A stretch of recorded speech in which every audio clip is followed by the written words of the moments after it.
Okay, well, I don't want to spend tonight just editing videos. I already edited one and it's going up. I already edited one today, and then I've done one build today, and I'd like to do another. I'm just gonna roll some stats, so let's roll some stats, and we'll see what comes of it. I like using the randomness as the inspiration, and maybe I'm gonna give myself more time to think about it before I start committing. 2 groups has been good to us in the past, so we're gonna continue doing it. Do I want to do one and do a challenge run? Nah. 11. 14. 13. 12. 15. 13. Ah, 2 6s and 2 1s. Very unfortunate. Okay, yeah, this is cool. A lot of 13 and up. 11, 12, 13, 13, 14, 15. It's kind of cool. Okay. Relatively versatile. Maybe a bard, jack of all trades. Something like that. Master of none. Maybe. Okay, cool. And let's roll a second set. 12. 11. 15. 12. 5. If this isn't like a 17. And it's an 8. Ooh, ouchie. Ouchie wawa for build number 2. I mean, it's viable. You could do it. But I'd rather have 11 and 12 as my lowest stats instead of 5 and 8 as my lowest stats. Let me calculate the discrepancy here really quick. I think it's a lot. It's a good bit.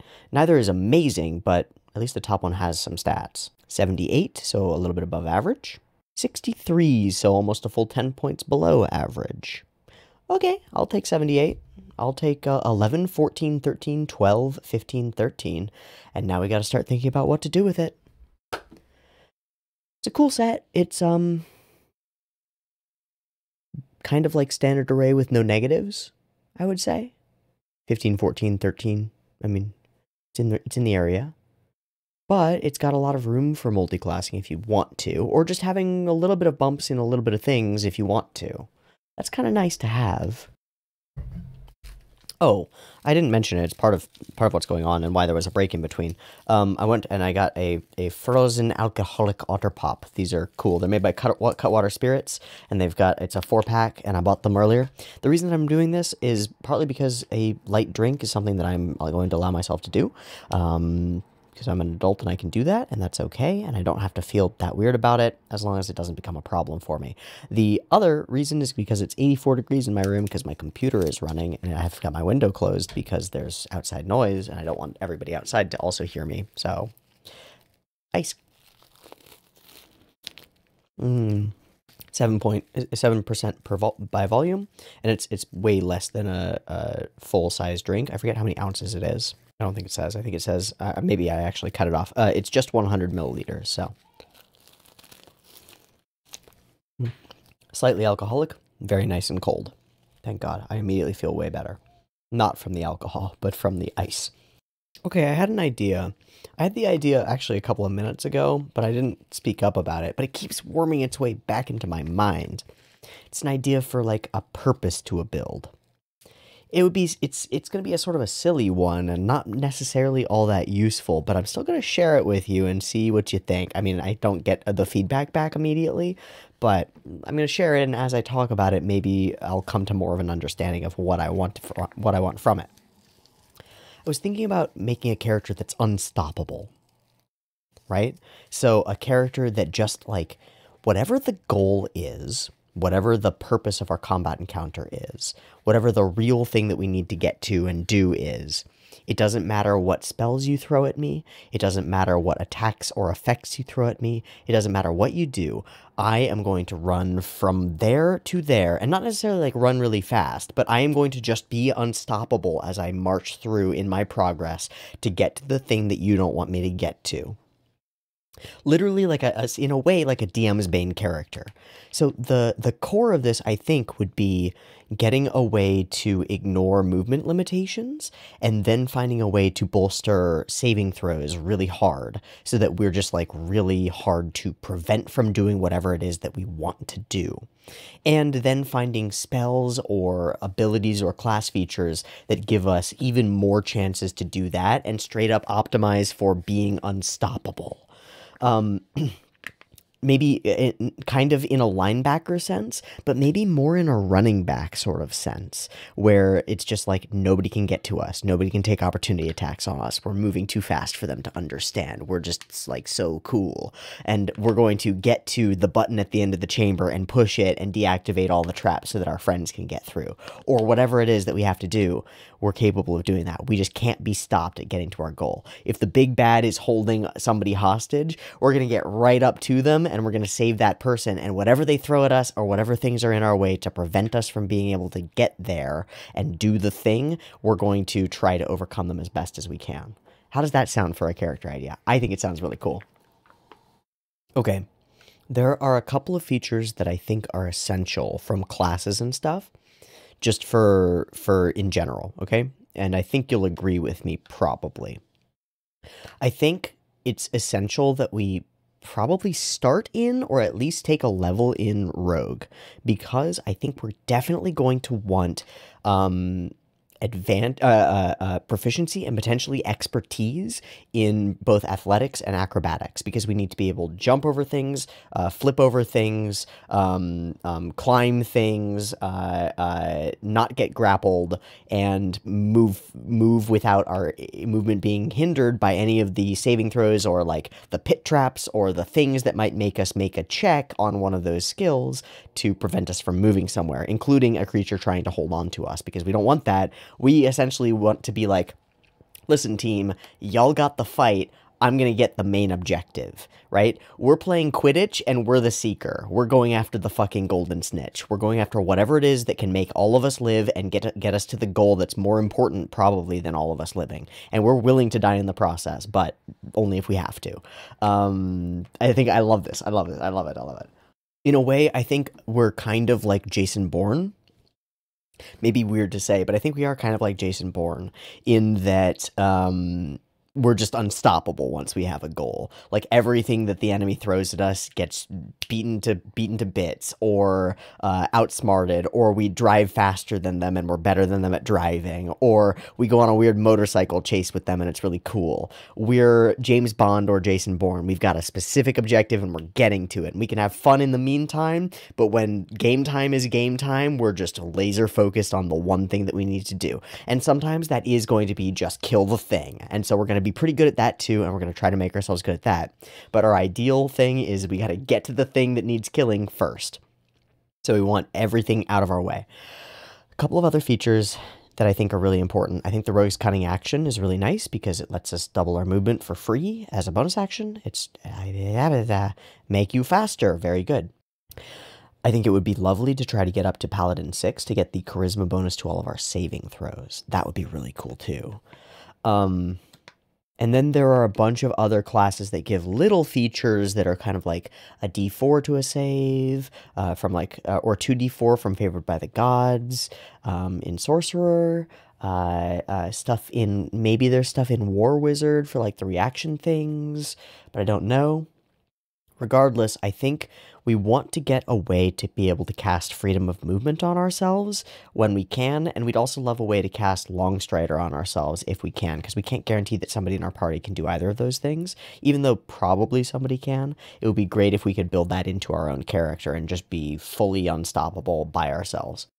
I think it's pretty clear that we start with Rogue, no matter what else happens. I don't love Dex and Intelligence saving throws. I would rather have Dex and Wisdom, but there's no class that gives it, I don't think. Con saves also would be good, but I don't think we're going to be concentrating a lot. And we're not necessarily an infiltrator, right? Like, the game is up. The infiltrating and sneaking and charisma stuff hasn't worked. We're just going in. And that happens a lot in D&D. Where you've got a goal that you need to get to, and sometimes you just got to brute force it straight through. And we're going to be trying to do that. Okay, I'm grabbing acrobatics, athletics, stealth, and sleight of hand. I think that's reasonable to grab as our starting proficiencies. It might change once we get a subclass or a background. And expertises, I do think I'm going to grab both of them in acrobatics and athletics. I know that's silly to do because you only need one for grapples, but just for movement and moving around stuff, it's really cool. Now, I'm tempted to go like Thief Rogue because the climb speed and stuff, but I don't think so. In addition, when you make a running jump, the distance you cover increases by a number of feet equal to your dexterity modifier. That's nice. Being tall would be good for this character for that calculation to some extent. Being small would be good if we have to be small, but that probably won't happen. What else gets a climb speed? Does Tabaxi?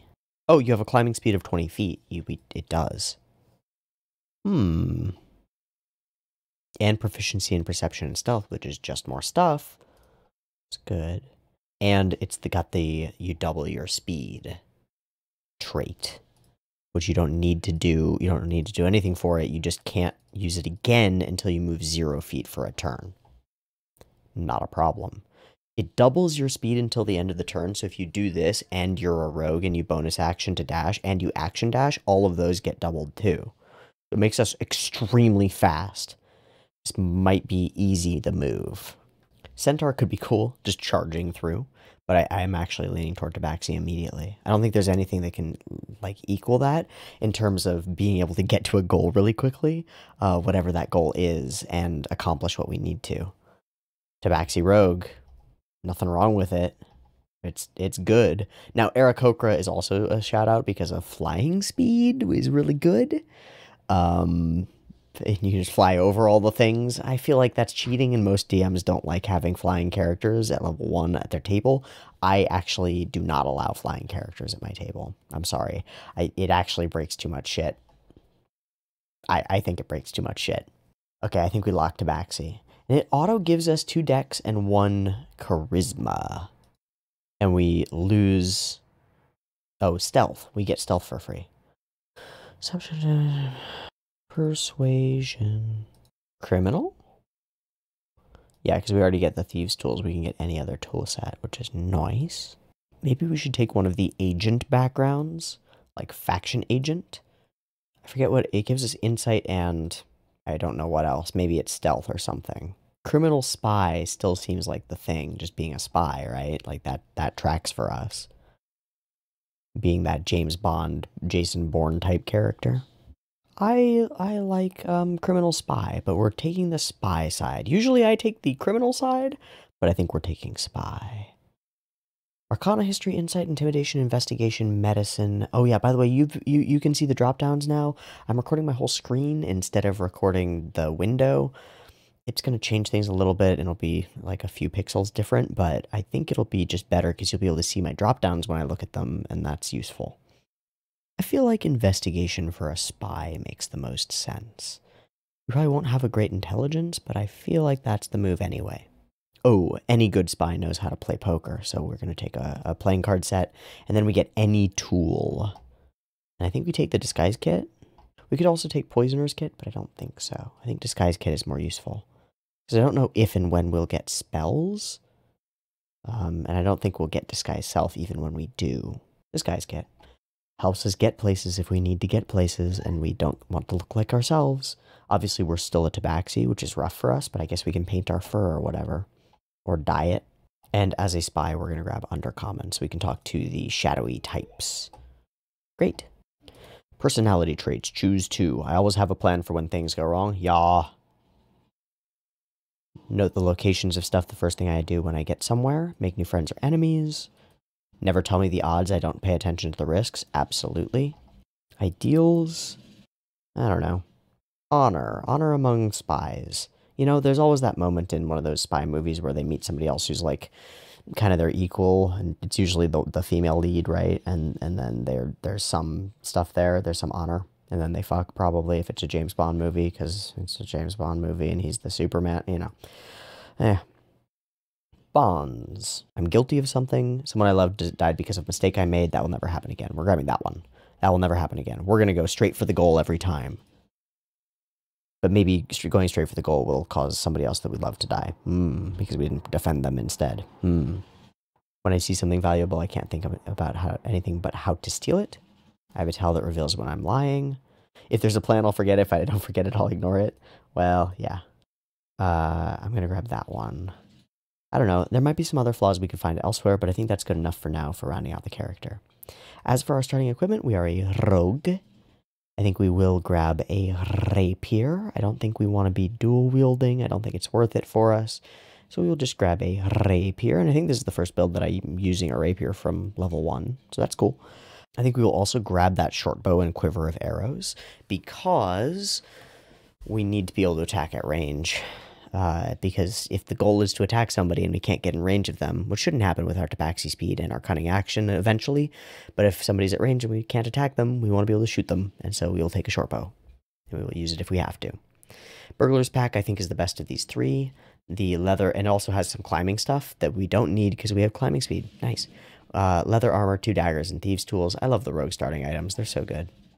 A crowbar, a set of common clothes, including a hood, and a pouch containing 15 gold pieces. Also, if you hear weird noises from outside, there's a child playing.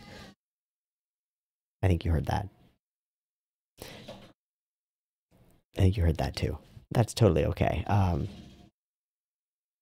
not going to do anything about it. I'm just going to keep going. Okay. Boom. Rapier wielded. Shortbow we'll wield just to have it up, and same with the dagger, and we'll put on our leather armor, and that's great for us. We still haven't put our stats anywhere, because I haven't done that yet. Okay. So, we're starting off rogue. I think the 15 index is a good idea. It'll go up to a 17 with our tabaxiness, which I think is really good. I think that's as good as we could expect from a point buy or a standard array character, so nothing wrong with that. Nothing wrong with me. I think we get a +1 to our charisma, so we're going to put a 13 there, so it rounds out to a 14, which is nice. We are actually quite charismatic. Very nice. Very good to have. And I think we're going to put a 14 in our constitution so that we can survive a little bit longer, and a 13 in our strength so that if we need to climb things or make athletics checks or shove people out of the way or open a door or jump over something or jump across something, all of those things go better if we have a little bit more strength. We're going to be, oh god, oh that's so hard. We're going to be lowest in wisdom, which is perception and insight. But it doesn't matter for our income. Right, the jig is already up. I'm getting too far into this character being a spy and being James Bond. That might be their background and that might be all their stuff. But we have a specific goal, and that goal is to get from point A to point B and do the thing. And that goal requires more from our like strength and our dexterity, as well as eventually our charisma, than anything else, as well as our constitution, which is why we have a 14 there. I think this is great. Boom. Okay, so 14 charisma, 17 dexterity, 13 strength, which we are going to need anyway, and 14 constitution. Not the best, but we knew that going in with this set of rolls. So, we are not a rogue 3, we are a rogue 1, and thus we have 10 hit points. Let's go do a combat report. So we pop into our character. We have a mediocre AC of 14. We don't have access to a shield, which is really sad for us. But we couldn't use our short bow with a shield anyway, so that's fine. We have our rapier out, maybe a dagger stowed nearby or out in our hand even. And we only have a +3 to our primary attacking stat. Oh, terrible. Now, this is normal. I've just been rolling really high very frequently, except for that one wizard build, of course. Okay, cool. Even at round 1, we're pretty good at dealing damage, which is probably going to be our goal in our starting combat, our first level combat. We are great at jumping over stuff. We can jump and try to jump in an usually long distance or pull off a stunt mid-jump with athletics, climb sheer or slippery cliffs, and we have climbing speed with our claws anyway of 20 feet, which is good. It means we can climb over stuff.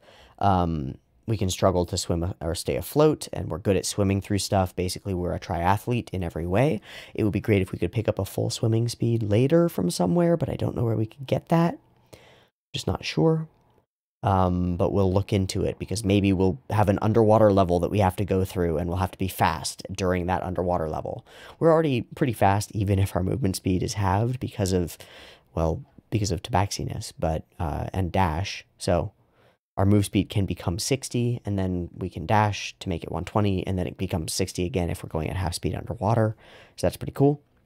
If we can get somebody who we can attack with advantage or with a friend nearby, our damage with sneak attack is 1d8 plus 1d6 plus 3, which is not bad at all.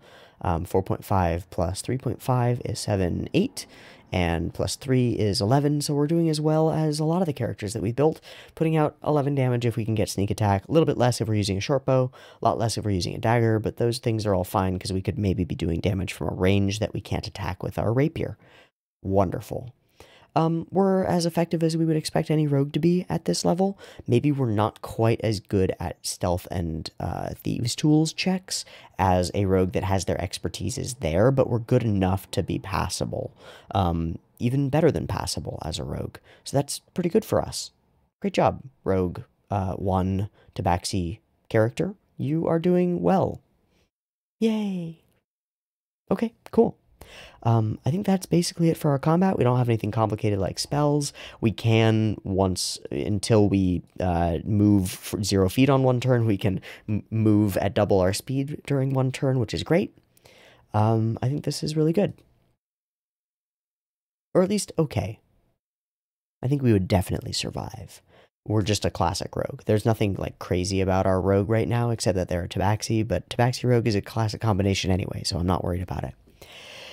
We would probably level up to level 2, so let's do the level 2. We gain 1 thing and 1 thing only, so I don't know if we're even going to do a damage report, but we can move and act quickly, which is really good for us. We take a bonus action on each of our turns in combat, which can be used only to take the dash, disengage, or hide actions. Wonderful. If somebody is next to us and we don't want to be next to them, we can bonus action disengage from them and run away and run really fast and really far. If there's nobody near us, but we just need to go further and faster, we can dash and we can go further and faster. If we want to try to hide before shooting somebody with our short bow and thus grant ourselves sneak attack from being hidden, we can do so. We have a +5 to stealth and that's pretty darn good. It's probably good enough to beat the passive perception of almost anything that you're facing at this level. Not a problem. Classic rogue stuff, nothing crazy here. Do we need a combat report? All that happens is that in some situations our sneak attack becomes more reliable and our damage per round against real creatures with real armor classes goes up because we have advantage if we can grant ourselves advantage by hiding, in which case it's probably even better to use the short bow in order to stay at range and be able to hide from creatures. I always find it weird to hide from creatures when you're within 5 feet of them. It's like, no, you're not obscured at all. Absolutely not. So be a ranged rogue, deal some damage, and if you need to, you probably aren't doing damage because you've found out what the goal is and you're running toward the goal, and you're going to go and get that thing or push that button or steal that gem or kill that other guy or destroy that totem or figure out what that obelisk is or whatever else is going on. Great. Level 2 is done. No big change. Level 3, level 3, level 3, level 3, level 3, level 3. Woo! Okay, there are some options here, and I think there are some different options that are differently good. I have to check some stuff.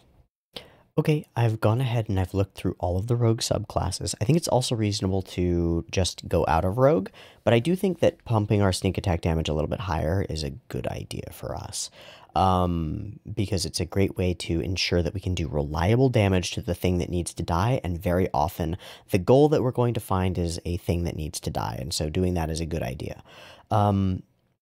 I think that of all of the rogue subclasses, there are 2 that really stand out to me, as well as the Scout, which is interesting later, but not right now. It gets some abilities later, superior mobility with a higher move speed that applies to all of your other move speeds, which is really cool.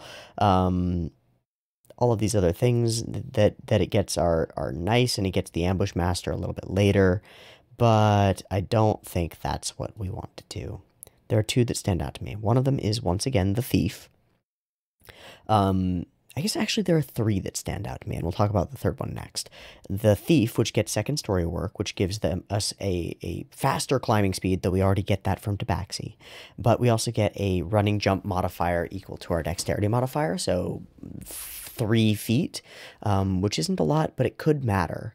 And it'll go up as our dex goes up. And also we can add our strength to it again before, because it's our strength modifier in terms of the normal calculation for a running jump. Maybe it's worth it. I don't know.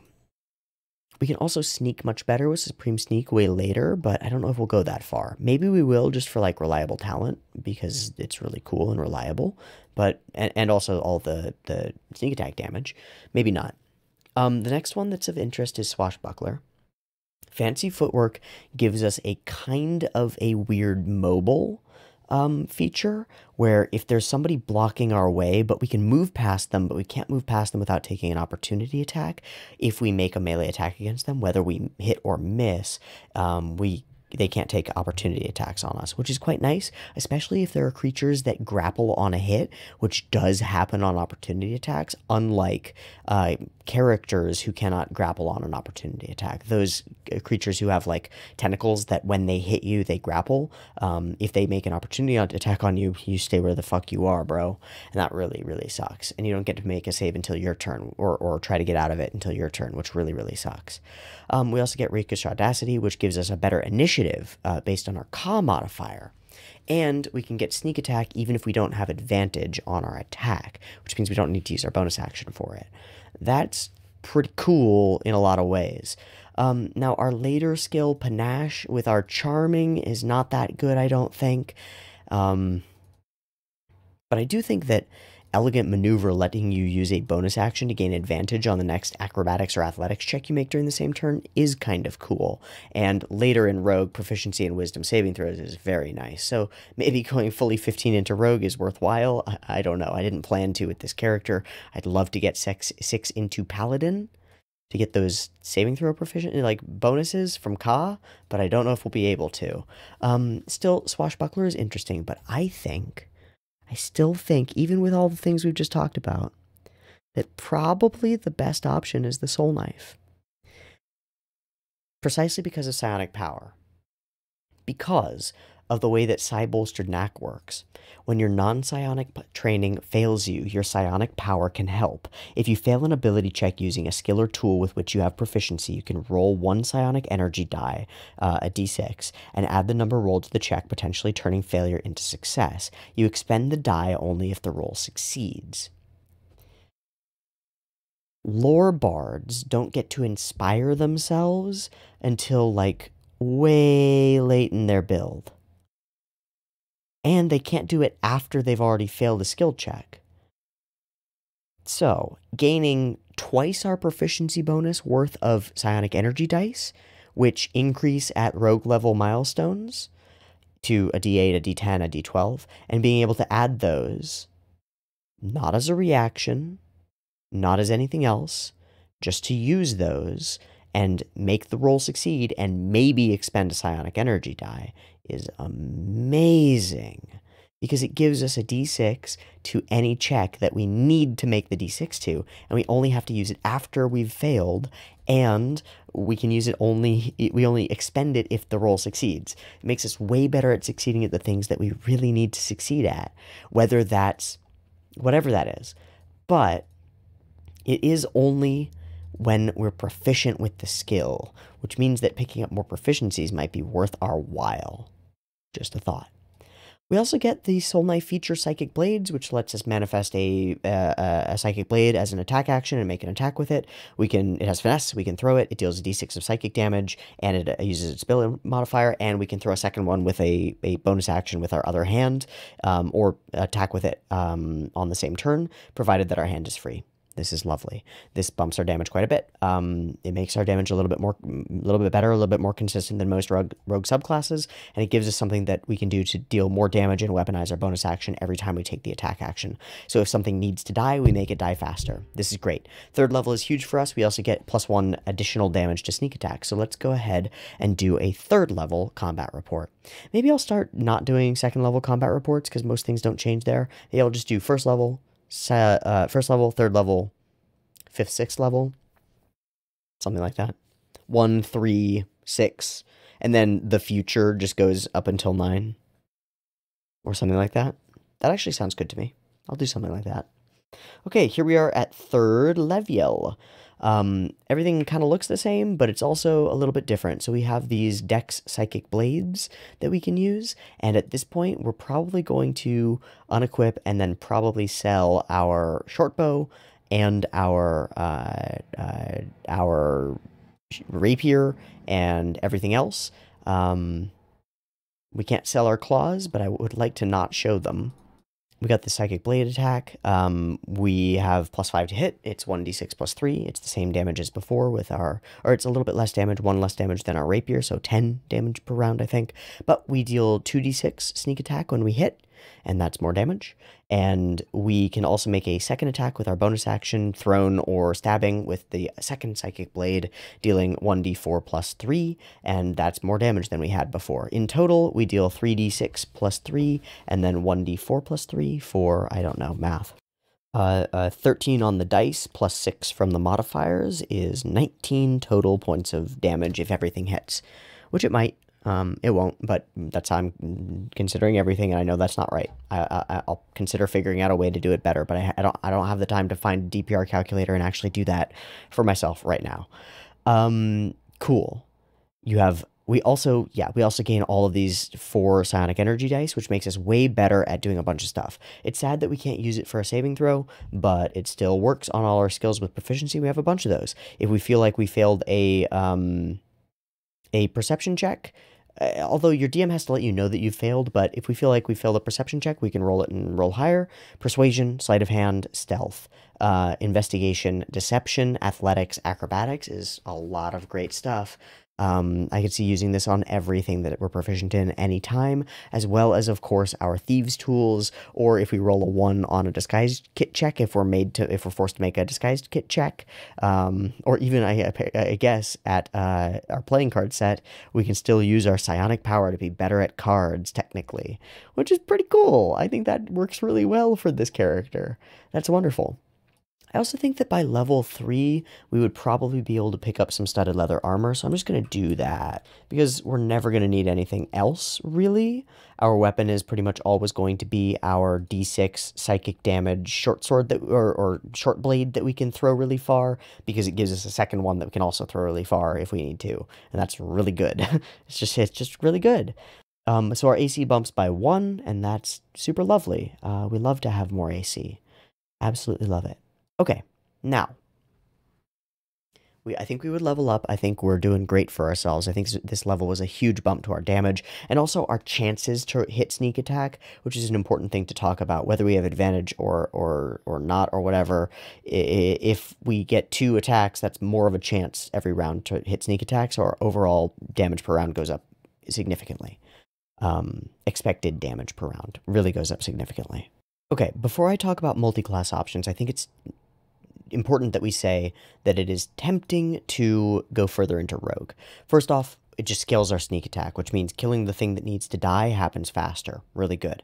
We get an ASI, which means we could get a feat that could help us with all of our things, or something else, maybe mobile. Seems like a good idea. I mean, we didn't take that feature, so maybe mobile would be really good.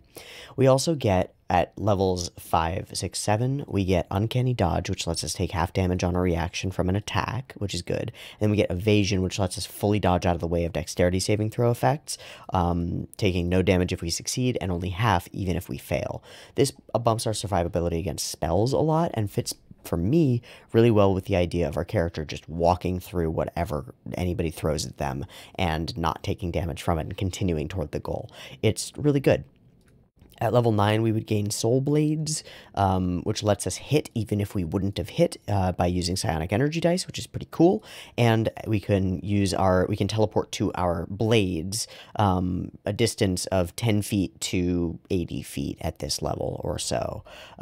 Somewhere in there, we can teleport sometimes, which is pretty cool. But I don't know if we want to stay rogue.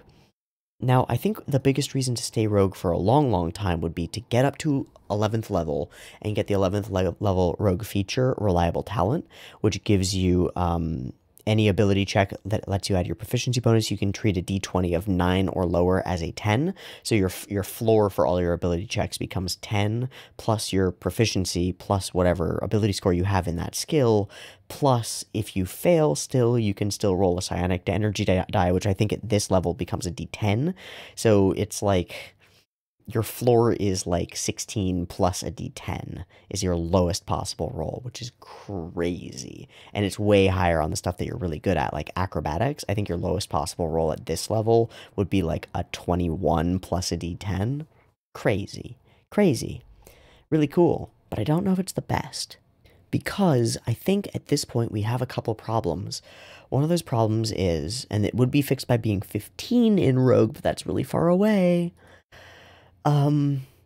is that even though we're really good at walking through stuff, we can still get locked down if somebody just casts a simple charm spell on us, or a dominate spell, or something like that. And that feels really bad. We're also pretty bad against like a banishment or other lockdown things. We're really hard to grapple, which is great. We're really hard to restrain with vines, which is great. But I don't know if going in for evasion and further for reliable talent is the best use of our levels. There are two classes that are calling to me. Let me check them out really quick. I'm just going to swap this around for right now. Great. So I was looking at Ranger. First of all, it lets difficult terrain not slow your group's travel in your favored terrain with the normal bonus, but I don't think that's really good. At level 8, moving through non-magical difficult terrain costs you no extra movement, which is better. And you have saving throws against plants, including the Entangle spell, which is really good, but I don't think it's that good. Then there's the Deft Explorer feature from Tasha's, of course. It gives us one more expertise, which we could use. We don't really need it. But then at 6th level, it gives us +5 movement speed and a climbing speed and a swimming speed equal to our walking speed. So our climb speed would be 10 feet faster, 15 maybe, 15 feet faster, which is really good. And we'd be getting that swimming speed, which I would love to have for that underwater level. We don't get it until later. Maybe the underwater level won't be until then, but we do get it. So that's kind of cool. We also get a fighting style, which could be defense, which is nice. We also get proficiency with shields, which I think we will probably maybe use. We'd love to have both our hands free for our blades. So Ranger is really good. There are also a bunch of spells in Ranger that are really good. Zephyr Strike strikes me as a really good spell. We also have to remember that for every 2 levels we take in something else, we give up a d6 of sneak attack damage. It's important to remember. We're already at 2d6, so it's not a bad idea to invest more in that, but it is a bad idea to invest more in that because there are other things that we could do that would give us more damage and more everything else. So, Ooh, do Rangers have access to blind fighting? Yeah, they do. That might be worthwhile. Also, I do think that thrown weapon fighting would be worthwhile. It would bump our damage significantly, because if we throw our daggers, which we probably do most of the time, we gain a +2 damage bonus to the roll. Also, technically, the dueling also applies, because we wield a melee weapon, throw it, wield a melee weapon, throw it. Damage rolls with that weapon, even if it's thrown. And of course, we don't need 2-weapon fighting, because technically that's not what we're doing. We're using our Psychic Blades feature. I mean, +4 damage per round from a fighting style is good, but blind fighting is tempting, because just being able to see within 10 feet of you is amazing in even magical darkness. We have dark vision, right? We're tabaxi. Yeah, right. Because you have a cat's keen senses, especially in the dark. However, fucking cats don't have dark vision, so what are you doing, wizards? Just errata that cats have dark vision. Come on. Come on, fix it. It's so silly. I want it in PHB 2.0 or whatever's coming out in 2020, whenever. Zephyr Strike, and we get Long Strider. Now, also, Rangers technically get access to Freedom of Movement, their 4th level spell, but not until they're level, like, 18 or 17 or something, so fuck that shit. But Zephyr Strike, You move like the wind until the spell ends. Your movement doesn't provoke opportunity attacks. Bonus action, concentration, 1 minute. Range self. Verbal only, so you can be wielding weapons and still cast it. Once before the spell ends, you can give yourself advantage on one weapon attack roll on your turn.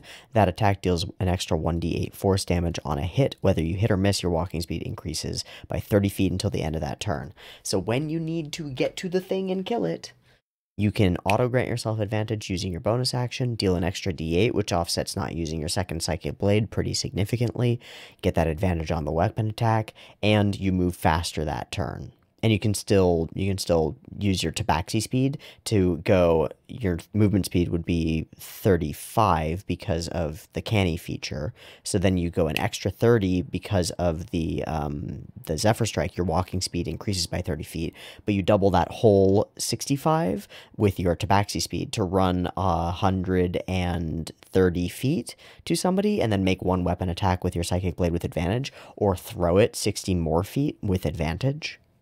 That's pretty nice, and you don't take opportunity attacks the whole way there. I think that's really fitting for the character. It's just really unfortunate that I don't think there's a level in Paladin where we could take that. I have currently shifted my 13 in Wisdom, 13 in Strength to my 13 in Wisdom, so that I could just test Ranger. There's a lot in Ranger that's really good for us. And then we could go back to Rogue without skipping a beat and just, like, gain more, right? It's really good. Now, Paladin 6 would be our saving throw proficiencies for everything, right? Really good.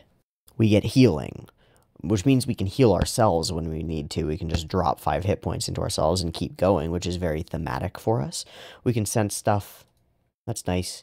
We also still gain light armor, medium armor, and shields. Of course, we don't gain heavy armor because we're multi-classed, but that's okay. We wouldn't want it anyway. It would either slow us down or make us not as stealthy, and we don't like that. That's all we get at level 1 Paladin. Of course, at level 2 Paladin, we get a Fighting Style and Divine Smite, and so our damage goes to the moon! Especially because we can make 2 attacks with our Psychic Blades, and we can smite on both of them. Immediately, it's worth it to be 2 in Paladin. It's worth it to be 2 in both, but we can't. We actually don't have the ability scores unless we dump Con. And I don't want to dump Con because I want to be able to keep going. So we have to choose one or the other. Do we put our strength in a 13 and keep our athletics higher and be better at all of the things that we need to do? Or do we put it in wisdom and get all of the cool ranger stuff that we can get? Let me look through Paladin Oath spells and see if there are any that stand out to me as really good or, like, really important. Oh yeah, Oath of Glory, though. Oh yeah. Oh. Guiding Bolt, Heroism, Enhance Ability, Magic Weapon, Haste, Protection from Energy, Compulsion, Freedom of Movement. Freedom of Movement! Oh! They gain it at 13th level Paladin. They just get it. I thought we were going to have to go 2 in Paladin, or 6 in Paladin, and then go into a full caster and get our spell slots faster. We still could do that, and it would get our spells faster, but technically we could just go straight Paladin, which has a lot of reasons to go straight Paladin. It's really good. Immune to Fear at level 10. Faster move speed at level 7. Aura of Protection. And with Glory, Channel Divinity, Peerless Athlete. Bonus action, augment your athleticism. For the next 10 minutes, you have advantage on strength athletics checks and dexterity acrobatics checks. You can carry, push, drag, and lift twice as much weight as normal, and the distance of your long and high jumps increases by 10 feet. Would still cost movement, but we have tons of movement. We just need to jump further. Immediately worth it, right? I think it's immediately worth it. Okay. They don't get thrown weapon fighting, so that's not even an issue. Oh, damn. I know what I'm going to do. Okay, great. At level 4, we are going to switch out of Rogue. I've tried a bunch of things, and I've thought about a bunch of things. We're going to keep our 13 strength in strength, and we're not going to change anything about the way that we're building this. We're going to do exactly what I thought we were going to do, and we're going to immediately switch to Sorcerer, or to Paladin levels. Boom, Paladin levels. And we take our first level in Paladin. We gain Lay on Hands, and that's about it. a couple of extra proficiencies. We get shields if we want them, but we don't because we're still using our psychic blades. They're better, and that's all we've got. Nothing else changes for us really at this level. It's tempting to go for an ASI, take another level in Rogue maybe, but then we just want more levels in Rogue, and that's rough. Cool. We still might go up to 7 in Rogue, because we can go 13 in Paladin and get something we really, really want. 7 in Rogue gets us evasion too. Yeah, we'll build this character out to 20. Why not? Why not? It'll be fun. Because there are so many cool features that come online later. We're still going to be really good at doing the stuff we need to do very soon. We're already really good at it, right? Let's do, I guess, a report on that. No, it doesn't change that much right now. We'll do a report once we get Paladin level 2 and total character level 5. So reports at 1, 3, 5, 6, and because 5 is good and is interesting and 6 is interesting, as well as 9 and then maybe 13. This is us at level 4, not much changes for our damage output or really our survivability or anything else. We just have way more hit points because we got a D10 for a level, so that's really nice. Okay, we hit level 5 total character level and everything changes for us. We get a fighting style. We could take defense and just have more AC, which is nice. We are wearing armor. We could take dueling and we still get the benefit, the +2 damage with our psychic blades, whether we're in melee or throwing them, which is quite good. And technically we don't need the thrown weapons fighting style because we're not drawing them. They just appear in our hands as we throw them. I think I want to take the Blessed Warrior fighting style and grab guidance, which means that any time that we have warning before we do a thing, we can already add a d4 to it beforehand, and then we can add our psionic energy die to it afterhand, even if we fail anyway. So we're really good at skill checks. I think it's worth it. If you have somebody else in your party who has guidance, take the dueling fighting style and get more damage. And then for cantrips, I don't know. Light, mending, sacred flame. Probably spare the dying just cuz, but we do have lay on hands, so I don't know. We have range damage options. We don't really need them.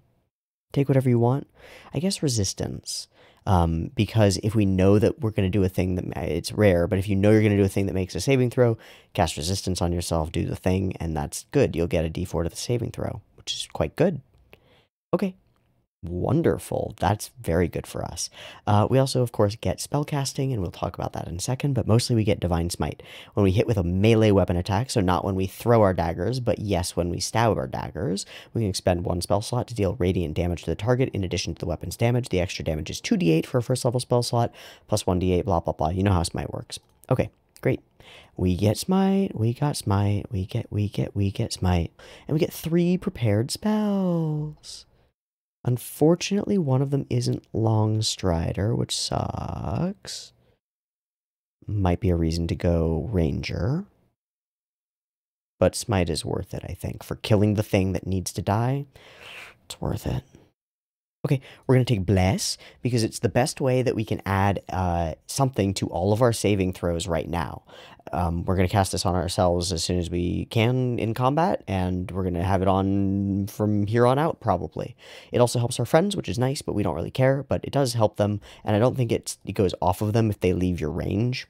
Nah. Nah, they can leave your range and they're still blessed, so that's cool. We could concentrate on Divine Favor and be selfish instead. I think I'm going to grab either Wrathful or Thunderous Smite. Thunderous is the most damage, but it makes a loud noise. I think that's fine. It also causes a strength save or pushes a creature 10 feet away from you and knocks them prone, which is awesome. So we're going to grab Thunderous Smite, because that adds a big bump to our run in and stab the thing that needs to die. Run in with our Tabaxi speed, go really far. Bonus action, Thunderous Smite on our... Do we need a weapon worth of something? Nope. The first time you hit with a melee weapon attack, we don't even really cast it on our thing. It's just when we hit, the weapon rings with thunder that is audible.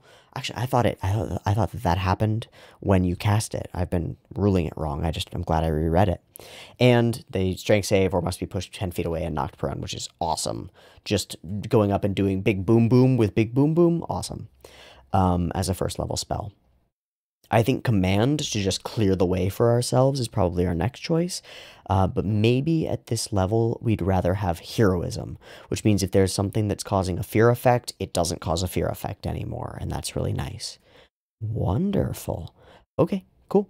So our everything changes at our level 5, which is great because this is when marshals will get their second attack, or when we would get another d6 of damage from our sneak attack, which would happen every round, and that's really nice. But now we have some other stuff that's really good. We have 2 spell slots. We're probably, in most combats, we're going to want to burn one of them on Bless, but for our theoretical damage round, no, I think most of the time we're going to want to burn one of those spell slots on Bless just to bump all of our saving throws so that we can do the thing that our character sets out to do and be almost invulnerable to stuff. Now, it doesn't make us invulnerable, but it makes us way better, and that's all we can possibly hope for. We'll hold for heroism if we need it to get more hit points if we're tanking or if somebody else is tanking, and if we need to get rid of fear effects or at least suppress them for a while. When we're out of combat, we'll use guidance or resistance to help us get through stuff and do stuff better. We've got our psionic power, psionic dice. We do get more of those dice, which is great because it scales with our proficiency bonus, not with our rogue levels. So we still get more uses of our psionic energy dice. Also, we can talk psychically with people, which I haven't mentioned. It's really useful, especially for a rogue spy creature person. But we can do that for free once per day, and then also more if we burn dice. But look, we have 6 dice now. It's a lot of d6s that we can burn. Like, we've got more of these than a bard has bardic inspiration. We're like, I can't hold all of these dice. It's too many dice. But if we want to do theoretical big boom boom damage, we can do that too. So let's talk about that. Our round looks something like we have advantage for some reason.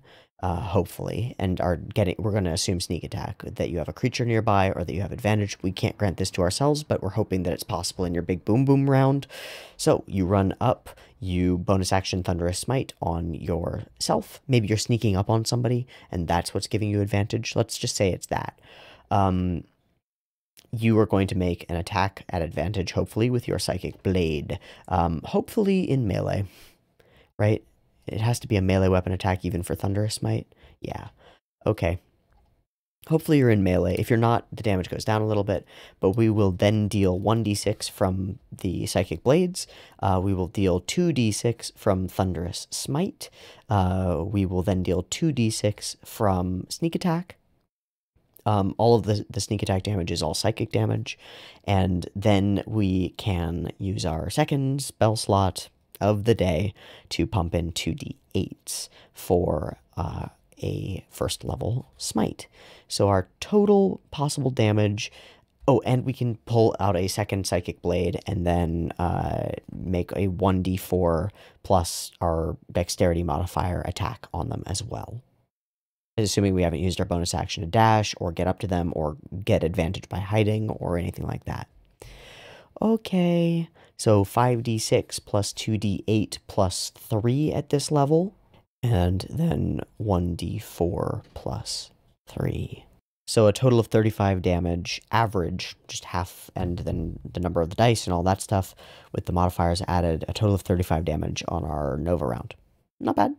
Not amazing, but certainly not bad. It'll get better, but it's pretty good. When we need to be killing something, we can do so. I think more importantly for us is the fact that we have more of these dice to burn. We don't fail skill checks very often, and we also can have Bless up, which will help us not fail saving throws very often, which is really good. We can also drop 10 points of healing into ourselves and keep ourselves going, which is really good, because then damage becomes less of a factor of something that can stop us, and that's powerful. In fact, it's tempting to go ahead and do something like go Barbarian so that we can just get resistance or something like that, but I'm probably not going to do that because I want more Paladin levels. Also, technically, we could forgo the bonus action attack and be wielding a shield and be up to an armor class, and that would be great, but it's up to you whether you would like to do that. Very cool. That's our level 5. Let's go to our level 6, where some things also change. We get our Sacred Oath, and I think I have to look through some of the other ones again, but I think there's only one, and it's the it's one that you might not be able to get to, especially since we've already assumed that you can't get Loxodon or Simic Hybrid for a couple of builds now, but it would be the Oath of Glory Paladin because of the move speed aura and the athletics and acrobatics advantage channel divinity. Let me look through the others. The only thing in Conquest is the temp HP from Armor of Agathis. Devotion gets freedom of movement, dispel magic, and sanctuary. It also gets the Channel Divinity Sacred Weapon, where you add your Charisma modifier to attack rolls made with that weapon, which would count for our Psychic Blades, I think. You can imbue one weapon that you are holding with positive energy. It doesn't say a real weapon. If the weapon is not already magical, it is. It becomes magical for the duration. If you're no longer holding or carrying it, or if you fall unconscious, it ends, but that's cool. For a minute, having our Charisma modifier to hit on our 2 hit rolls for attacks with our Psychic Blade, one of them. Really good to deal more damage when you really need to. And it gives us the Oath spells that we really need. But... oh, and the Aura of Devotion prevents Charm. And then the Aura of Courage prevents Frightened. And then Cleansing Touch, you can use your action to end one spell on yourself or on one willing creature that you touch. At level 15, oh, that's any paladin. At 15, though, you are always under the effects of a protection from evil and good spell. Shit. And then, of course, actual 20 paladin stuff is really cool, but we're never getting there, right? Right, guys? We're never getting there. Redemption gives counterspell, Stone Skin, Ball of Force. Very useful stuff. Doesn't really fit us. Shielding others at the cost of our own health is cool, but doesn't really fit us. Vengeance. Now, Haste, Misty Step, Protection from Energy, Dimension Door, later. These are all very good. They give you the same effect as something like Freedom of Movement, honestly, but I don't think so. And we don't get a second real aura for 7th. We get the opportunity attack thing. I don't think so. I think it's got to be Glory for me. I think if you had to, you could take Devotion as well, because it does get the Oath spells that you need anyway. It doesn't get Longstrider, but I don't think that Glory, I know that Glory doesn't either. But it does get Haste, which we would love. So we're going to go Glory for me. And that's going to be super duper good. If you can't go Glory, I do think Devotion is actually the best option. The Channel Divinity is really good, and the Oath spells are also pretty good. You can just put Sanctuary on yourself at any time, although you have limited spell slots, and then stuff has a much harder time hitting you, which is very cool. Maybe not as good as something like Zephyr Strike, but still very cool. I'm going to go Glory. Okay, so stuff changes a little bit. We get an extra spell slot, I think. Yep, which means there's no conflict between having Bless up and doing our Nova round, except that Thunderous Smite is concentration, of course. Oops, never mind. Still, I think Bless is more worthwhile unless you're just one-on-oneing somebody and you have to deal Thunderous Smite damage for some reason. Bless is better, so use Bless. We also have Guiding Bolt, but it's a spell attack, so it doesn't deal a sneak attack, which is unfortunate. And we get Heroism prepared for free now, which means we could go prepare some other spells. Command again to tell somebody to get the fuck out of our way. Easy. Okay, great. So same spells as before and stuff. Our proficiency bonus has gone up. We already talked about that. But mostly we can just deal more of our big Nova damage if we need to smite, which is quite good. We also have our Channel Divinity, which is a bonus action. And we have our Channel Divinity Inspiring Smite as a bonus action, which when we smite, we can distribute 2d8 plus 3 temporary hit points, which I think scales with the level of the smite, but I'm not sure, and distribute those to any creatures within 30 feet of us, which is really nice. We can give them all to ourselves, or all to our allies, or all to anybody else, and that's wonderful. Fantastic if we want to use our Channel Divinity for that. And we might. lets us keep going. It gives us more temp HP. That's great. Or we could use our Channel Divinity for Peerless Athlete to bonus action gain advantage on athletics and acrobatics checks and doubled amount to carry, push, drag, and lift in case we need to drag something or push it. And a distance of our long and high jumps increased by 10 feet. Both our running and our non-running long and high jumps, by the way, I believe it says. That's awesome. We can jump further across things. We can jump higher over things. We still have a climb speed as a tabaxi, which is awesome. The distance that we jump still costs movement, but who cares? And for 10 full minutes, no concentration, we have advantage on athletics and acrobatics. Anything we need to jump over, anything we need to get over. We also have a +7 to athletics, so if we need to, we're a pretty good grappler for 10 minutes without concentration. That's awesome. We love that.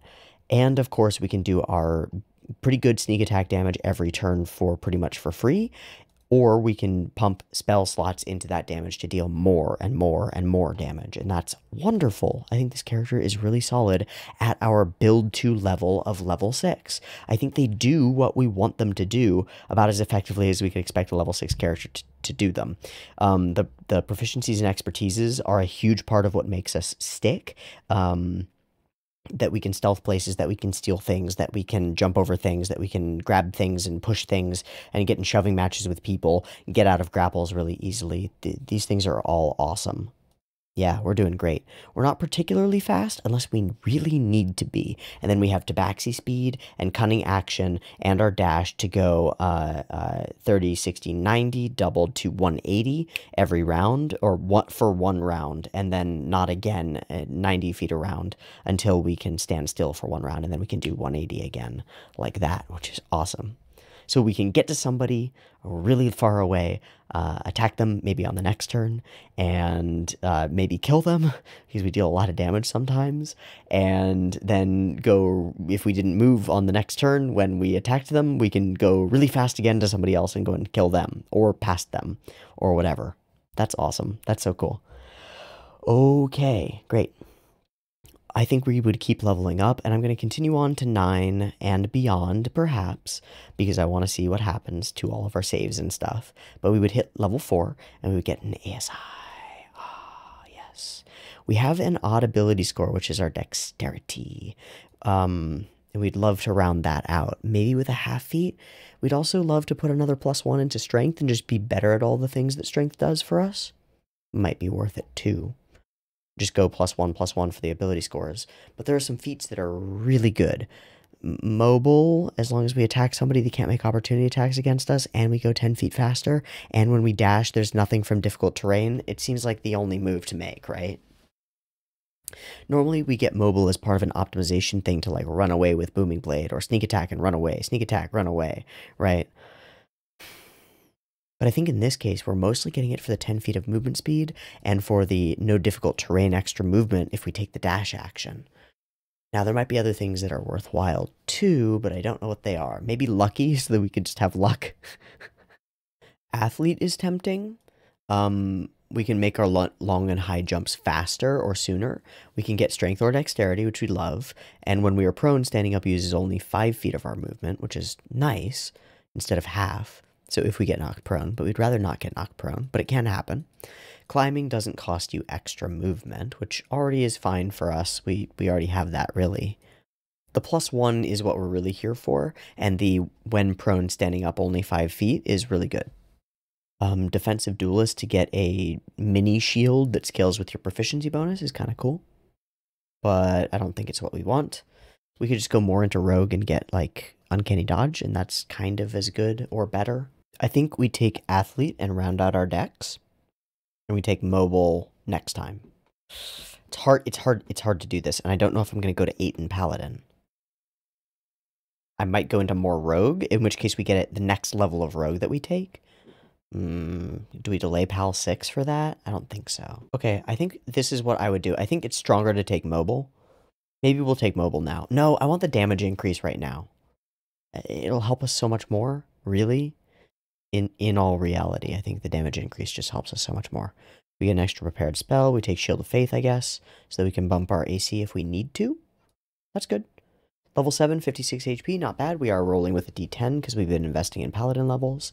Things mostly look the same. We have +1 to our dex, which is good, and we have more, we don't even have more spell slots, so that's about it. We do get up from prone really fast, which is awesome, and we can climb 10 feet faster, which is awesome. Great. I think we would hit Paladin 5. Of course, a huge level in every way. We gain extra attack. We gain second level Paladin spells. We get enhanceability and magic weapon, which even, we always have that ability to burn our channel divinity for advantage on athletics checks and acrobatics checks, but we could use enhanceability to give somebody else, our party face, advantage on charisma checks in a really important social encounter, and that kind of fits into nothing being able to stop us. As for prepared spells, we could maybe unprepare Shield of Faith. I think we keep Thunderous Smite around for when we need it. We need to knock somebody back and deal a bunch of damage, and we have the opportunity to, especially if we've got Surprise and we've got a guaranteed advantage on one attack, or if we've got, like a creature unconscious, or they've been held personed, or hold personed. We want that going. But also we'll keep Bless prepared. I think maybe we'll unprepare command at this level to grab some second level spells. I do think Find Steed is worthwhile to talk about, because getting a big ol' steed that lets you go faster and becoming a mounted combatant is not a terrible idea. We can still use our weapons on a Find Steed, and the steed grants us advantage and grants us our sneak attack just by being within 5 feet, or not advantage, but grants us our sneak attack just by being within 5 feet of the creature. And the steed, considering if it's a warhorse or an elk, is really fast, gets his places faster, and can go really, really fast, and can deal its own damage and its own attacks. So we deal more damage, and we go faster, and we get sneak attack more frequently, and that's all awesome for a rogue paladin. Awesome. I don't think we need magic weapon because our blades are magic. Oh, I think we would probably prepare, at least sometimes, we'd prepare locate object, because sometimes we won't know where the goal thing is, and it would be great if we could be like, where is the goal thing? Go. And that's super great. Okay, these are all the spells that we get at this level. Of course, our damage goes up by at least a d8, because awesome. Also, as long as we don't throw the first blade, because we want to be making attacks in melee, whenever you take the attack action, you can manifest a psychic blade from your free hand and make the attack with that blade. The magic blade is a simple... It doesn't say once per turn, once per attack, once per attack action. Psychic blade extra attack? I don't think so. It does specifically say with a second psychic blade, not with another psychic blade, which implies that they intend you only to be able to attack once with your psychic blade if you throw it, or to only have one up at a time and then another one in your other hand. That's acceptable for us, because we want to be smiting on our big Nova round anyway. You can still just throw one blade, or two blades, which is as good as you would get with extra attack anyway, and that's good enough. Although technically you could also object interaction draw a dagger with your left hand, maybe. Take your attack action by throwing a psychic blade and then throwing a psychic blade, and then your left hand is free to bonus action, your offhand is free to bonus action make your psychic blades attack, because I think that would work. Make the attack with that blade. After you attack with the blade, which we would have done, you can make a melee or ranged weapon attack with a second blade as a bonus action. So I think as long as you have daggers on you, you can draw a dagger and throw it. If you're doing thrown, you can dagger, dagger, dagger. At this point, for free, not really, I mean, it's your action, your bonus action, but you can dagger, dagger, dagger, and do Vax things, kind of, and all of them apply your ability score modifier. It would be 2d4s, of course, and one of them would just be a dagger, so keep a magic dagger around and then go and collect it, or get yourself a blinkback belt, but this isn't a primary way that you're going to be using these daggers anyway, so don't worry about it too much, I don't think. More importantly, if you're in melee, you can make the psychic blade in your one hand and make 2 attacks with it, and then you can make a second one in your other hand and make a third attack with it, and all of them apply your modifier, and you're doing psychic blade damage on all of them, and that's really good. Yay! Also, you can smite on all of them. And now, finally, at 5th level, you actually kind of have the spell slots to do that. So let's do ourselves a damage report. And I said at 5th level. Of course, we are level 8. We are 3 in Rogue, and that does bump our damage pretty significantly with the 2d6. So we assume advantage from somewhere.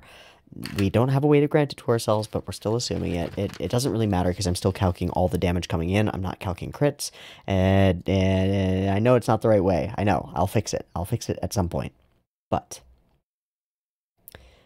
do we say Thunderous Smite? Let's say Thunderous Smite. Let's go. Let's do all of it. Let's be fair to our previous damage calculation, right? Which was a lot. It was, oh, it's probably on my calculator. 35.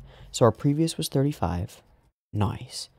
Now, we make 2 attacks with our Psychic Blade with our action. On the first one, if we had cast it beforehand, we're going to assume, on our first one, we have Thunderous Smite on it.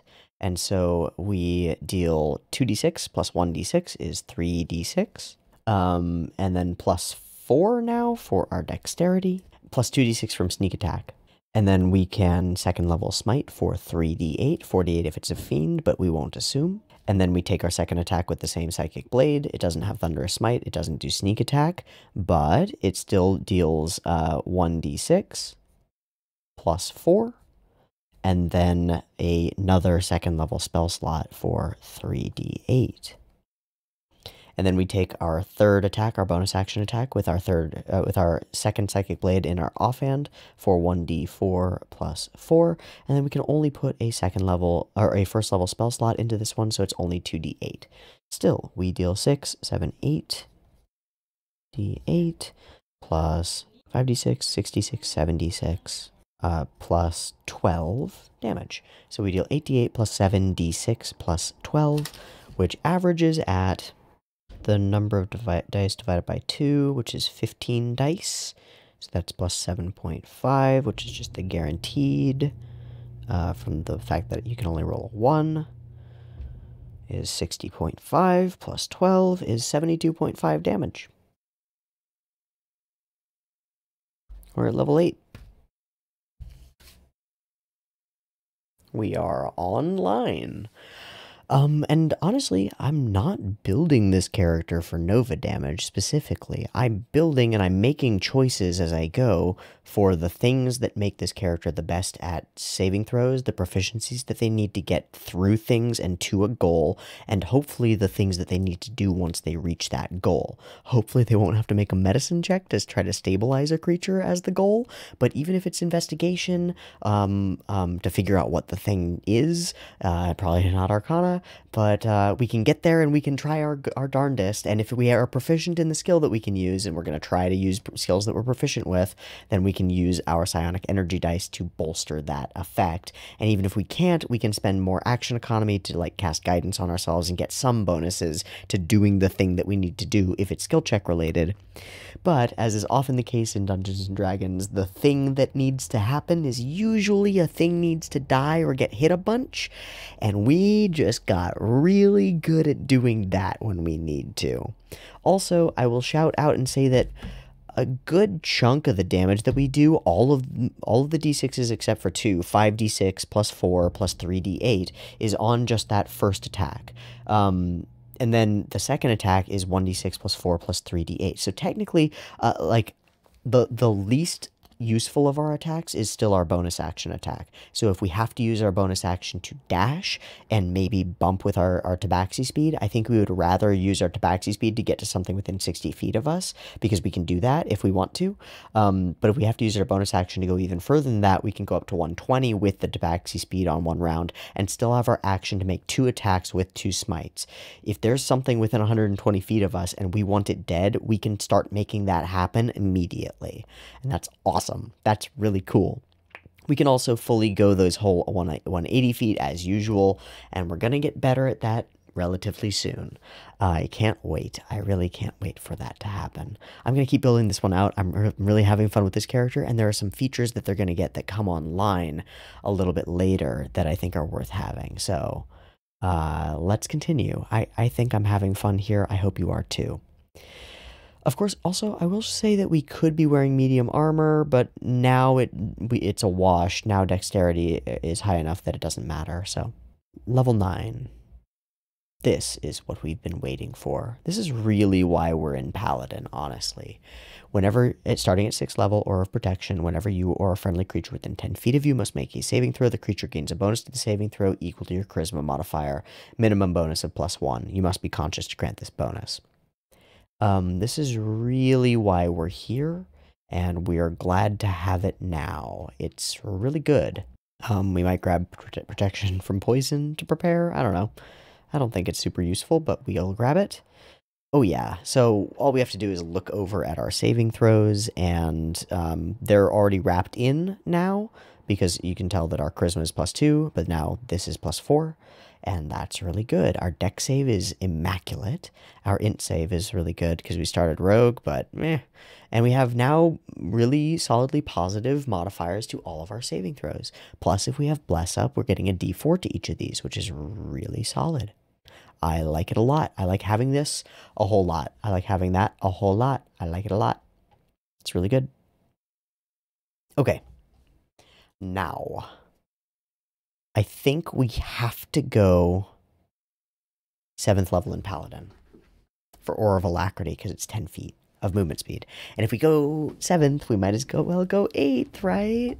And then we might as well go 9th, right? I don't know. I have to look at oath spells. 9th gives us haste and protection from energy at this level. 13th gives us compulsion and freedom of movement. But, so I'm going to go to 8 in Paladin and grab Aura of Alacrity and our next ASI. Boom. I think this still works if you just go 7 because we get the ASI from Rogue if we go back into Rogue, but I'd rather not go back into Rogue too much right now. It might be worth it to do so, but we're going to grab the feat mobile. Boom. If we attack creatures, they don't provoke opportunity attacks as long as we attack them in melee, whether we hit or not. Great, and we have 2 attacks now, so we can run past and make attacks against 2 creatures and potentially do a bunch of damage to them or not, doesn't matter, but that's great. Difficult terrain if we're dashing, which does, I think, apply when we bonus action dash using our cunning action. Why wouldn't it? I think it should. Difficult terrain doesn't cost us extra movement, which makes us unstoppable, basically. Gives us one of the big effects of freedom of movement. And when we make a melee attack against a creature, we don't provoke... Oh, I already said that. And our speed increases by 10 feet, which is the biggest reason that we are here. We just got way faster. In fact, we got 20 feet faster because of our Paladin aura at level 7. Yep. Our climbing speed is also fully 30 feet, and I think it does get increased by that even more. I don't know. Aura of Alacrity, range 5 feet. Your walking speed increases by 5 feet. In addition, if you aren't incapacitated, the walking speed of any ally who starts their turn within 5 feet of you increases by 10 feet until the end of that turn. Oh yeah. Now if we start combat grouped up, we and all of our friends get 10 feet of movement at the start of our turns. As long as we don't move away from them first. So we can do that. Also, we just permanently have 10 feet. And we have 10 more feet from mobile. So we can go 50 feet around just with our movement every round. And we can make that 150 feet if we burn our bonus action and our action. And we can make that 300 feet if we burn our tabaxi speed along with that. Find goal. Goal acquired. Approach goal. And then the next turn, if goal happens to be kill a creature, well, we got a bunch more spell slots at least. It's tempting to go 9. It does give us haste, right? I believe it does. Okay. I think I am going to go 9 in Paladin. Boop. We could pick up Aura of Courage at 10th and get the immune to fear effect, which is awesome. And then, of course, at 11th, we bump our damage every attack we make by 1d8. Paladin's too good. Why is Paladin such a good class? Especially if you're making multiple attacks. Okay, yeah, we have haste prepared every day for free. We still have to obviously cast it. But also, now, while mounted on your steed, you can make any spell that you cast that targets only you also target your steed. which is pretty freaking good because we can give our steed haste. The action granted by haste can only be used to take the attack action, dash, disengage, hide, or use an object. With all of those things are really good. And it doubles your movement speed for the duration, gives you a 2 to your AC, and has advantage on dex saves. So, we have haste up now. It's super worth it to take it and just go further in Paladin. I was thinking about going Bard, going 6 into Bard, which we could still do. Go 6 into Bard, you get magical secrets up to 3rd level spells, which actually doesn't get us the spell that we need. A bunch of proficiencies from being a lore bard and some expertises, which is really cool to be able to better do the thing when we get to the thing that we need to do. Seems neat to me, right? Become more versatile, more powerful, all those things. Now I'm thinking just Paladin, though. Because Find Steed is really good. We haven't even been calculating the steed damage into our damage rolls. Let me go look at the character and go grab, it's like a warhorse or an elk are the best options. It's not a giant elk, unfortunately, but it is an elk. The warhorse has more hit points and more speed, and the trample with charge. And it gets a bonus action attack with hooves, but it can always make an attack with hooves. And then the elk has charge, which just deals more damage if it charges, which is good. I think the warhorse is better. It doesn't get more damage on its charge, but it does get another attack, which is almost as good. Great, so we will do that. So we'll say that we have a warhorse, which means that as soon as we had 2nd level spells, as soon as we were a 5th level paladin, we could have that horse up, and they stay up for basically forever, I think, until you dismiss them or they die. So in combat, we could be riding that horse, and we could be going 60 feet per round. Obviously, we can't double our speed or whatever, but the horse in mounted combat's weird.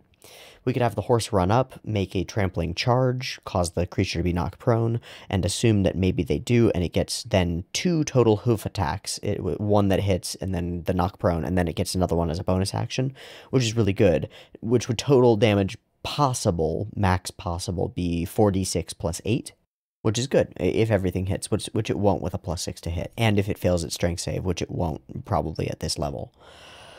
Still, that's really cool. Now, at our current character level, however, we can haste ourselves and we can haste the warhorse, which means that the warhorse can make another attack for another 2d6 plus 4. Great, so another attack for 11 from the warhorse, because it gets hasted too. It also gets plus 2 to its AC and advantage on saving throws against dexterity stuff, and so do we. So our AC would be up at 18 if we're concentrating on haste, and we can run up to a creature, and basically all we get is those nice bonuses, and we get 1 additional weapon attack, which we could use to smite, as well as all of our smites, or 2 of our smites can be at a higher level. So our damage goes up by 1d8 because our bonus action smite goes up by 1. Our damage goes up by 1d8 because our first smite goes up by 1, and our damage goes up by 1d8 because our second smite goes up by 1. And then we're still, we can't be using Thunderous Smite, so our damage goes down by 2d6. So we go up 3d8 and down 2d6. But of course we have our warhorse, and it offsets that completely because of the hasting, right? We just can't Thunderous Smite and haste because they're both concentration. Sick. 81, 91 damage on the big Nova, whatever, if we're hasted. Sweet. I think that's right. If I fucked up my math, I'm sorry. Also, our proficiency bonus goes up, so all our stuff gets better. That's lovely. We could also put our ASIs into just charisma and just bump our saving throws more. We'll do that later. As we get further into the character, we can consider doing that. But I think we've already achieved what we want to achieve. We achieved it by level 6 to some degree, but then big time by level 9, and now we're just stronger at level 12 than we were then. Okay, I think we're still going to go level 10 in Paladin. Let me look at optional features. Ooh, yeah, Harness Divine Power, which we can use our Channel Divinity to get some spell slots back. Super good. And we gain Aura of Courage. This is the main thing that we get at this level. We cannot be frightened, and neither can anybody near us. That's awesome.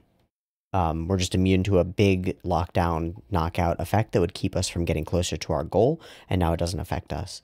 We're way better at our stated goal than ever before. Boom, we go to 11. Improved Divine Smite. Our damage on each of our attacks, now there are 4 of them because of haste. We make 2 attacks and then a third attack with haste and then another attack with our bonus action. So every one of those gets a d8. So we add plus 4d8 of damage to our total big round damage to our 91. So we go from 91 to 109. Bada boom. Now, there are characters that can do way more damage than this, but we're just a simple paladin rogue over here doing what we can and going really far, really fast, getting through everything as we get there, and that's awesome. Level 12, we get an ASI. I think we just put it into Dex, probably, because it's our primary damage and everything. We just finish rounding it out, and we're done. Okay, 13, we gain our spells. Finally. We have freedom of movement prepared at all times. 1 action, 4th level spell slot. Target's movement is unaffected by difficult terrain, which already happened if we were dashing. Spells and other magical effects can neither reduce the target's speed nor cause the target to be paralyzed or restrained. The target can also spend 5 feet of movement to automatically escape from non-magical restraints, such as manacles or a creature that has it grappled. Finally, being underwater imposes no penalties on the target's movement or attacks. We have a swim speed. If this is up, it is touch. It lasts an hour. It is not concentration. It is a costly spell in terms of spell slots, but it's worth it. Nothing can paralyze us. Nothing can restrain us. Nothing can stop us. We are unfucking stoppable. Finally. And we are not only unstoppable, we are very, very fast. We go 50 feet around. That's awesome. Our AC is up because our dex is up. Our attacks all deal +1 more damage because our dex is up. We're doing great. We're fucking dope. We can get advantage on athletics and acrobatics for 10 minutes every day with our channel divinity. So cool. I think this character is so cool. I think the idea of this unstoppable force that's just going to get to somewhere is exactly what we've managed to fulfill. It's maybe taken longer than expected, but I love it. I love it. I love it. I love it. The big thing for us was absolutely freedom of movement, but at 14th level of Paladin, and we could multi-class here. We could switch things up here. At level 16, we could grab something else. We could grab something in a big spellcasting class, Bard or Sorcerer maybe even Warlock, and get a short rest spell slot, which would be nice. And we could get some cool things from Warlock, being like Warlock 2, and get a couple of invocations, could be really cool. Obviously, we could go 3 and get Chain and get a Familiar, which we've never had, and that would be cool, and we'd have our Summoned Beast and that would be neat. Wait, what's Find Greater Steed? Oh. Yeah, so we gotta talk about that as well. Because of these are all really good, but the Pegasus and the Periton are the best ones, I think. I'm pretty darn sure. Okay, so the Pegasus is just a flying horse. It's got a lot of hit points, which is really nice, and it's got the same hooves attack as the normal horse, but it has a fly speed of 90 feet. The Periton has a bunch of interesting stuff, but it's got way less hit points and only a 60-foot fly speed. Still, I think I'm going to take the Periton, because it's kind of weird and kind of fucking freaky. Regardless, it has dive attack. If it dives toward a creature 30 feet straight down and then hits it with a weapon attack, one of its claws or its gore, it deals an extra 2d8, which is nice. I'm not going to calc it because I don't care right now, but it's a lot of damage. And it has flyby, which means that it can fly past enemies without them taking opportunity attacks on it or the creature mounted on top of it, which is us, which is very nice. It also has keen sight and smell. Who cares? Its attacks deal less damage, but I think it's better. Especially because we can haste it and go at its 60-foot move speed instead 120 feet, and then of course it can use its action to dash and go even further. Clearly can go up and down and get its dive attack if we want it to, and then it can make also a haste attack, and it has multi-attack, so it dives, it makes 2 attacks, and one of them may apply. It doesn't have to be the first attack after it flies straight down. It just has to fly straight down toward a target and then hits it with a melee weapon attack. So basically the first one that hits in that round when it did the fly thing gets an extra 2d8, which is dope. So it makes 3 total attacks. One of them gets an extra 2d8. The Periton is essentially a martial character on its own that we're just flying in on and granting +2 to its AC from haste and a bunch of extra move speed. Oh yeah, we could actually be going 120 feet and then 240 feet on the Periton every round. And we're going fast, baby. Going fast. I think we would also grab Death Ward and prepare that. And if we'd like to, if we mount up on our Find Greater Steed that we cast whenever we cast it some other day, we can Death Ward ourselves, and the Death Ward applies to us and our Find Greater Steed, which means both of them have a gate to dying, which is really good, and means we can keep going instantly when something knocks us the fuck out. I love it.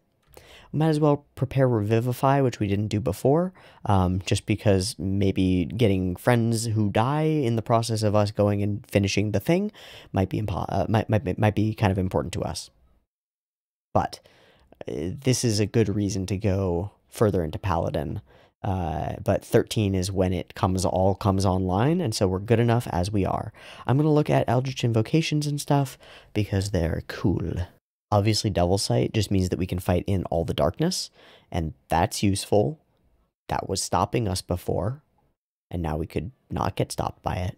No, I don't think Eldritch Invocations are worth it, and I don't think we're as hard invested in Rogue as we would need to be for a Familiar to really be worth it, too.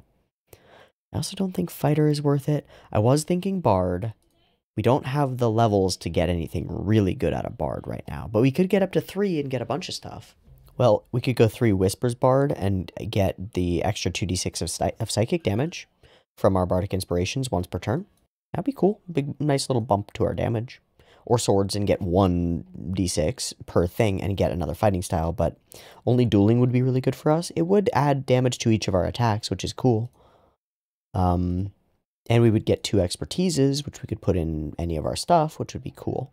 And we would get more spell slots, taking us, I think, once we're at 19, I don't know what we're at total, but I think we have 5th level spells and maybe 6th slots. Yeah, we have 5th level spell slots, but that's like, Smite doesn't scale past this, really, so it's not super worth it. I think we just go full more Paladin. Maybe you go 1 more into Rogue. What is 17 Paladin? Spells? 5th level spells? It must be. Yeah, I think we go all the way through Paladin, up to 17th. We don't get our 18th level aura improvements, which sucks. I think you could take 1 in Rogue and get an additional ASI, but I think we go for Cleansing Touch. Use your action to end 1 spell on yourself or on 1 willing creature. Super sick. Unstoppable, once again. Glorious Defense. At 15th, you can turn defense into a sudden strike. When you or another creature you can see within 10 feet of you is hit by an attack roll, you can use your reaction to grant a bonus to the target's AC against that attack, potentially causing it to miss. It equals your Charisma modifier. Awesome. If the attack misses, you can make 1 weapon attack against the attacker as part of this reaction, provided the attacker is within your weapon's range. Awesome, considering that, well, we can't really summon Psychic Blades. We would have to have a dagger out. It's still cool. And we get more ASIs. And we don't get our aura improvement, but we get 5th level spells. I'm just going to go straight to it and round out the build at full level 20. Boom. We get this ASI, which I suppose would be just straight to our Ka, I think. Boink. Boink. Okay, and we get 5th level spells, I think, finally.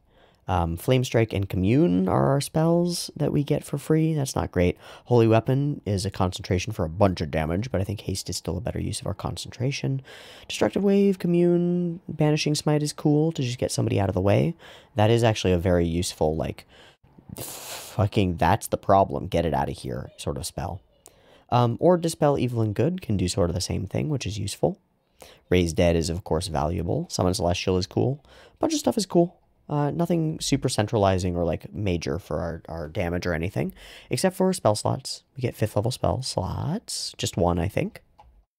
Yep, just 1. But we have 3 4th, which means all 3 of our first attacks can have a 4th level spell slot on them, and we get 3 3rd, which means that we can have a 3rd level spell slot burned on our other one, and then we can burn lower level spells to keep going with big damage if we need to be doing that. We have achieved our goal of being unstoppable, absolutely, by this point. at this point, with Find Greater Steed and Death Ward, we're truly unstoppable, especially since we can freedom of movement ourselves and the Greater Steed, and cast Death Ward on the both of us and be good to go because we have enough spell slots to do that. And then we're just zooming toward whatever our goal is, including if that is to kill a thing. If it is to kill a thing, our Steed is making 3 attacks. One of them gets an extra 2d8, and then we are making 4 attacks, assuming that we're hasted, which we are assuming. We're making 4 attacks, and each of them is getting a big smite put into them. One of them is getting sneak attack. Probably not. We're not doing thunderous smite at this point anymore because we're hasted. And our damage is immense. If we need to go in and explode something, we absolutely can. And then if we don't explode it immediately, our Periton probably has way more than enough movement to use flyby and fly out of the creature's reach and keep us safe until our next turn when we fly in, do a dive attack, 3 attacks with the Periton, 4 attacks from us with our hasted attack, and a little bit lower level smites on all of those, but we're still putting out those big damage per round numbers for a few rounds of big Nova damage, and pretty solidly respectable with sneak attack and other things damage every round, even if we're not using our big Nova spells or even using haste up. But I think more importantly, we are stealthy. We are extremely athletic. We are extraordinarily acrobatic. Look at that plus 17 to acrobatics over there. Oh, obviously we're level 20, but damn. We're really, really good at stuff, and most saving throws can't lock us down, especially if we do end up keeping Bless up at any point, or are using Resistance as our cantrip to end things, but also if things do get us and we can still use our action, we can end that spell on ourselves, no problem. I think we've done as well as I could do with just doing it straight out at making an unstoppable character, and I'm really proud of that. Okay, I'm going to wrap there. Thanks for watching, everybody. I hope you've enjoyed this build. If you have, you can support the channel down below in the Patreon, or check out my other channel where I do anime reactions and talk in depth about anime, or any of the other links that are down there. There might be more.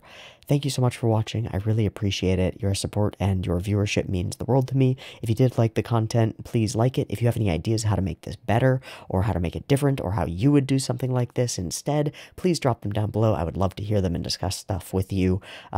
Thank you so much for watching, and I will see you the next time that I decide to do one of these, which will probably be fairly soon. Probably not tonight, though. Good night, and peace.